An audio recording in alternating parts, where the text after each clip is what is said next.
extremely vigilant. I'm extremely aware of my own sensitivities. But when it comes to the other side, I'm a little bit less careful. And if you only remember your own sensitivities and remember that under the heart of your spouse is a very delicate, fragile heart, you'll do a lot better. The rules of apology is number one, what are you apologizing for? You're apologizing not for the issue, not for coming late, not for the socks on the floor, not for the bouncing the check, for the hurt feelings. Number two, don't ruin a good apology with a but. What a but does is destroy it. What a but does is undoes everything that you did with what you did with the apology. And this really is the yesod for life. You see, this chazal defines a marriage. Re'im ahuvim, best friends who love each other. Best friends are supportive. Best friends look out for each other. The first rule of friendship is that no one is the boss in the marriage. If you can remember to negotiate life as friends, if you can remember to negotiate friends throughout everything in life, life is much simpler. But you have to remember the rules of friendship. The first rule of friendship is no one's the boss. Second rule of friendship is that friends have fun together. The third rule of friendship is very important. What's the third rule of friendship? No criticism. That's way bigger than that. That's not friendship. Friends support each other. Even if my spouse is wrong, and even if I know my spouse is wrong, if someone attacks my spouse, if someone says my spouse is wrong, my job is to defend my spouse in front of that person and at home as well. When you remember that you're best friends, when you do that together, when you remember to avoid criticism, you're able to have a beautiful marriage together. Many times, it's very sad because many times people have such commitment and they really work on the marriage, but they do things in the marriage that destroys them and it makes it very difficult. Let me close with one last observation, then we're going to take questions. Yes. Questions. Much of the audience is not married yet. Yes. Where a lot of them are single. So if you could just address a little about dating, it'll be very helpful, please. Like red flags in dating, and We're going to read the Finding and Keeping a Soulmate book. That's another Shmooze book. And we're going to read that. We're not going to address that now. I'll gladly take questions. And if singles have questions, I'll gladly take it because even 2 minutes, because it was advertised as dating and marriage. So was it? Yeah. Okay. That's our audience here. Okay, audience, what are you looking for? When you're going out, what are you looking for? Sure. What are you looking for? Anybody? Someone tall, fat, short, skinny, rich, dumb, smart, brilliant, extroverted, introverted, bold, timid? Okay, if you're going out and you want to know what you're looking for, it's two things. You take the paper test and you take the Bashar test. The paper test is you see on paper, are you guys looking for the same sort of things in life? Are you looking to bring up a home in the same way, bring up children the same, in broad brushstrokes, are you guys aligned in basic outlook in life? That's the paper test. And then you take the Bashar test. What's the Bashar test? The Bashar test is you see if there's a commonality, if it just seems to work. There's just a very clear, I enjoy the dates, it's fun to be with him, I look forward to it. You see, the biggest mistakes that singles make is, I have to be in love. I have to be in love. I cannot get married if I'm not in love. Okay, ladies and gentlemen, this is not the time for it, but anyone know the difference between infatuation and love? Infatuation and love, the difference between infatuation and love. This was part one of the marriage summit. This is part three. Or I figure I gotta apologize, this is part three. We did this in part one already. What's the difference between infatuation and love? Did you come to part one? Infatuation is instant. Infatuation, he looked in her eyes, she looked in his eyes, the violin started playing and whoosh, she was gone. Infatuation has this chemical effect. It's by the way, the dopamine, serotonin, the adrenaline, it affects the brain chemistry. Scientists now study the brain chemistry and they say infatuation is comparable to cocaine use. You see, the couple are high, he's perfect, she's perfect, and life will be ever lovely and wonderful together. By the way, ladies, I'll share with you a little yesod. I am married now, Baruch Hashem, 35 years, very happily. I love my wife. My wife's not here to argue, so let's assume she agrees. She does agree. When we were first engaged, I vividly remember the conversation. She's on the phone with a friend, and it sounds something like this. Listen, I know no one's perfect, but I'm telling you, he's perfect. He's perfect. Now, I overheard this, and I didn't want to be the one to tell her, but I knew she was in for a rude awakening, because the perfect human being ain't been created yet. So why did she think I was perfect?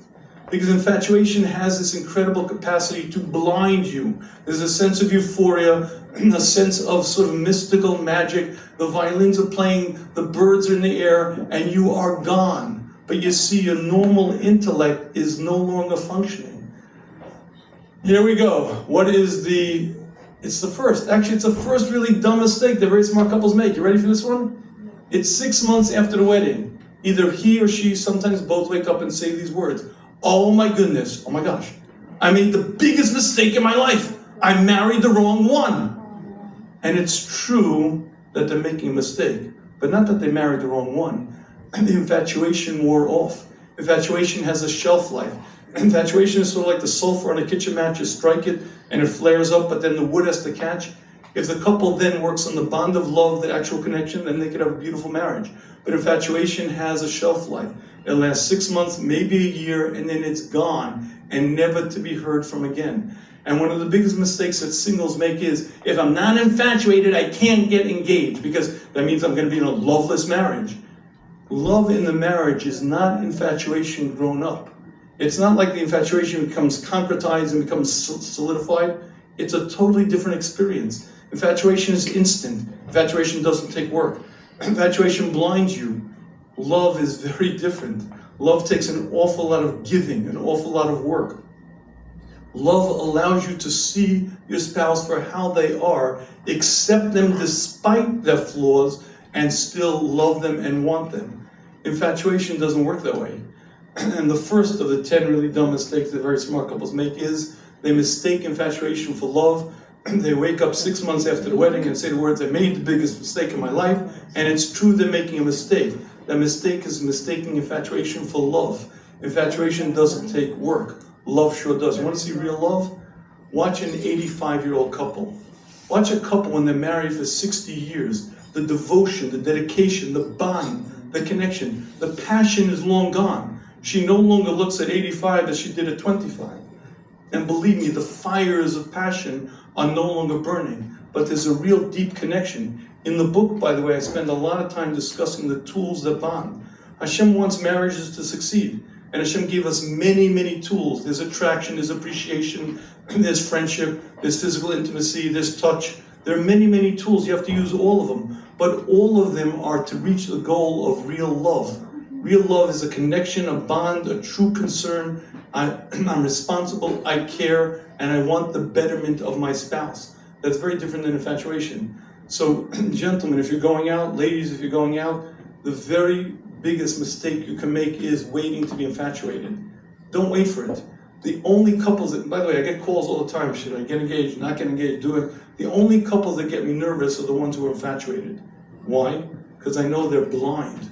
And I know they're going to wake up in 6 months. Here, by the way, one second. Ask a couple who are married 2 years the following question. Is the person that you're married to the same person that you dated? I've asked this question to hundreds of couples, and the answer is absolutely not. No connection. By the way, my wife, I love my wife. I'm very, very dedicated. We have a great marriage. I'm telling you, after 2 years, I said, she's not the woman I dated. But how could it be? Because when you're dating, you're not trying to put on a show, but he's so nice, she's so nice, and you're each acting very different than who you really are. And once you get married and your hair comes down and suddenly it's real life, ooh, it's a whole different ball game. So the first mistake is to think you need to be infatuated. And by the way, another thing interesting, also dating couples, here you go. Ask a couple who are married 2 years. Everyone has a laundry list of what they want, what they need, and the absolute deal breakers. I cannot accept this. Ask a couple after 2 years of marriage, and all of those things, do they matter now? Those things, not at all. There are 7 other things that are so much more important, and I never thought about. So let me share with you, if you'd like to be successful in this dating process, it's 2 rules. You take the paper test and the Bashar test. The paper test is, you see on paper, are you aligned? You're also looking for any skeletons in the closet, maybe any mental illness that won't be spoken out, anything that you're not going to see on the date. You take the paper test and then you take the Bashar test. The Bashar test is very intuitive and very instinctual. I enjoy our company. I look forward to the dates. It just seems to be right. But I'm not madly, passionately in love. Good morning, you're not supposed to be. But everyone else is so infatuated. I don't know if they are, but I can tell you this. I've dealt with many, many couples who were wildly infatuated when they were engaged, and they're in pretty rocky marriages. And I've dealt with many couples who had very little infatuation and have beautiful marriages now. So don't look at infatuation as it's going to grow up into real marriage. If we're so infatuated now, can you imagine how in love we're going to be? Forget about infatuation, look for the right one. How do you determine the right one? You take the paper test, you take the shafier test, and then you take that leap forward. Or thinking, yeah. Okay. Before I finish and I take questions, I want to read something to you. This is a letter that Rabbi Kiega wrote. Rabbi Kiega was one of the great Achronim, living in the 1700s. He was one of the greatest scholars in Europe, and he was known as a man who never wasted a minute, a man who was totally devoted to the Jewish nation. He was one of the great leaders of the Jewish nation, but he was a man of incredible intelligence and incredible Yerushalayim, incredible devotion to Hashem. In any case, his wife died, and someone read him a shidduch. Someone wanted him to go out with another woman, and there was enough time for him potentially to consider a match. And he wrote this letter. How can I answer you? All of my senses are confused. I can't concentrate on anything. How can I forget the love of my wife, the wife of my youth, my pure dove who Hashem blessed me with? We produced wonderful children together. She raised them to Torah, Yerushalayim. She supported my every effort. She cared for my health and wellness. With whom shall I share my worries and receive comfort? Who will look after and care for me? But then he says these words. As you can tell, I'm a broken man in a dark world. I've lost all pleasure. I accept Hashem's decree, but I cannot answer any questions now. The tears make me unable to read. I did everything in my power to care for my wife and keep her alive. Now I am too weak and in grave danger. I am unable to eat. I can barely keep anything down. I can't sleep. I can't daven without distraction. I can barely learn. This was one of the most mature, developed people in his generation. One of the greatest scholars. And you think of a scholar as a great tzaddik, but when you read about the passion, the connection, the bond, that is a Jewish marriage. It requires an awful lot of work. But you know why it requires work? Because I have to break out of the shell of me. We're born 100% selfish. A baby is absolutely self-centered. The baby's hungry, the baby cries. The baby's wet, the baby cries. All the baby knows is its own interests, its own needs. We were put into this world to grow and to change. And the goal is to become other-centered. The greatest school of growth is marriage, because it's the first time in your life you have to really put your own needs aside and say, I want to do this, but my spouse doesn't. I know this is the best way, but my spouse doesn't want to do it this way. And the ability to put someone else's needs first, the ability to look at the world through their eyes, the ability to experience things as they do and not be dismissive requires an awful lot of growth. And when you read about a man like this who had such an attachment, such a bond, and you understand that's what a Jewish marriage is, it takes a lot of work, but ultimately that's what Hashem wants and that's what we're supposed to be doing. Now, on the back of these cards is a blank spot. The blank spot is for you to write questions. You should also have pens. If you'd like to, please write any questions you have, and someone's going to come around and collect them and bring them forward. But you do have 5 by 7, so you can write in clear enough letters so I can actually read it. If you write a question, please write it legibly so I can read it. And I say this, I will take any question except, how can I change my spouse? Not taking that. But please feel free to, you can ask questions on this lecture, the previous 2 lectures if you remember them, or anything else that you would like to, and you can pass them forward if you like. And if you have no questions, it's even better. Okay, while we're waiting, let me, a quick plug. The 10 really dumb mistakes that very small couples make is available for sale in the back. If you're watching on Torah anytime, you can go to theshmooze.com and get it. I also want to announce, okay, I have to make this announcement. Ladies and gentlemen, you gotta hear this, you gotta hear this.